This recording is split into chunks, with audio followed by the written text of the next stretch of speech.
Setelah cukup lama menyaksikan aktivitas Bu Lilis, Bejo segera melanjutkan pekerjaannya dengan lebih cepat karena ingin segera menyelesaikan tugas di rumah Bu Lilis. Kali ini, Bejo melanjutkan pekerjaannya dengan sedikit kesulitan karena pikirannya masih terusik oleh apa yang baru saja dilihatnya. Tanpa disadari Bejo, apa yang ia saksikan ternyata adalah bagian dari rencana yang telah Lilis siapkan untuk menjebaknya. Setelah melihat Bejo pergi, Lilis segera mengenakan tank top milik anaknya. Dan dia juga mengenakan rok mini berbahan kain. "Bejo, aku ingin lihat sejauh mana kamu bisa bertahan jika melihatku seperti ini," ucap Bu Lilis di depan cermin sambil melihat dirinya sendiri. Lilis sangat yakin kalau penampilan yang dia kenakan saat ini mampu menarik perhatian Bejo. Setelah yakin kalau penampilannya sudah sempurna, Lilis pun menuju dapur dan langsung memasak mie instan untuk makan siang Bejo dan dirinya. Sambil memasak mie instan, Lilis terus memandangi Bejo yang kini sedang sibuk bekerja di halaman samping rumahnya. Saat mie instan yang dia masak sudah matang, Lilis pun langsung memanggil Bejo. "Jo, makan siang dulu.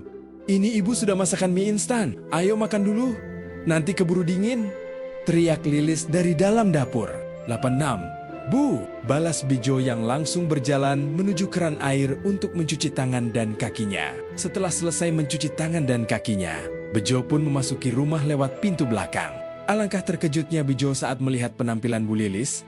Bejo tidak menyangka kalau Bu Lilis akan berpakaian seperti itu. Apalagi Bejo dapat melihat jelas kalau Bu Lilis sengaja mengenakan pakaian yang cukup berani di hadapannya. Hal itu membuat Bejo semakin salah tingkah.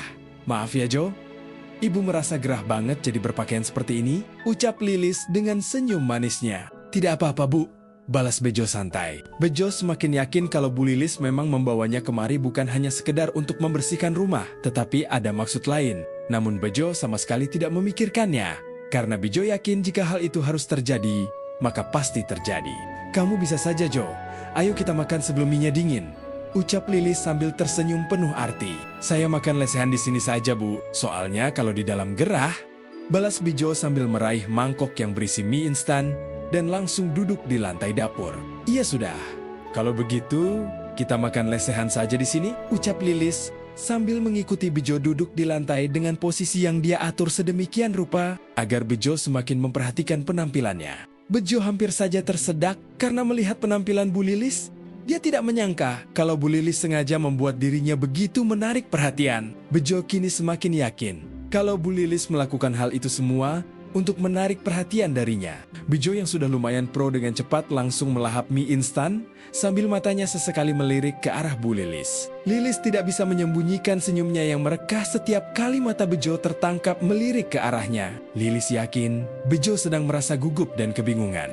Setelah mereka selesai makan siang, Lilis berdiri dan dengan cepat mengambil mangkok Bejo, membawanya menuju wastafel. Dengan gerakan penuh perhitungan, Lilis sedikit mengangkat roknya ke atas. Sambil membungkuk, dia memperlihatkan kedua kakinya sampai paha, membuat Bejo yang masih duduk di belakangnya kembali salah tingkah melihat tingkah Bu Lilis. Bejo merasakan gelora di tubuhnya sudah tidak bisa ditahan. Dengan langkah cepat, dia mendekat ke arah Bu Lilis yang tengah membereskan peralatan makan. Mata Bejo membelalak melihat sikap Bu Lilis, dan tanpa menunggu lebih lama, dia langsung menghampirinya dengan pelukan penuh semangat. "Jo, apa yang kamu lakukan?" seru Bu Lilis dengan nada terkejut yang sedikit dibesar-besarkan, tapi di bibirnya tersungging senyum penuh kemenangan. Bejo yang telah terbuai oleh suasana itu tidak menghiraukan ucapan Bu Lilis.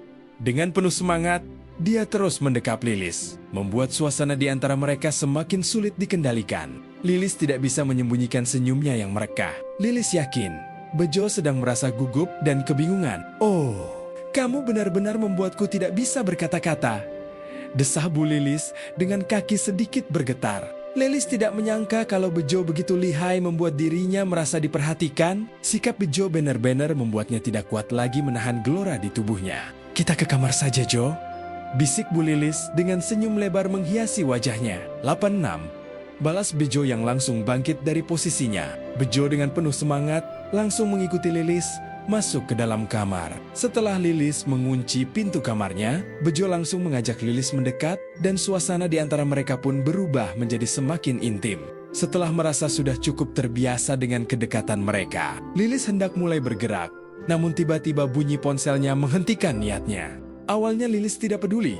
dan ingin terus menikmati momen tersebut. Namun saat menyadari siapa yang menelepon, ia hanya bisa menghela napas panjang.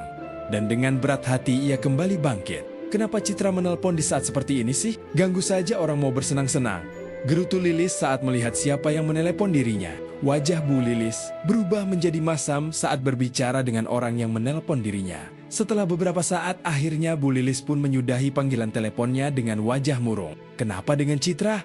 Tanya Bejo dengan wajah penasaran. Citra mau ke sini, Jo? Sepertinya kita tidak bisa melanjutkannya sekarang, karena Citra sudah berada di minimarket yang berada di jalan depan komplek. Balas Lilis yang langsung bangkit dari atas tubuh Bejo dengan wajah masam. Baca cerita selengkapnya di aplikasi Max Novel.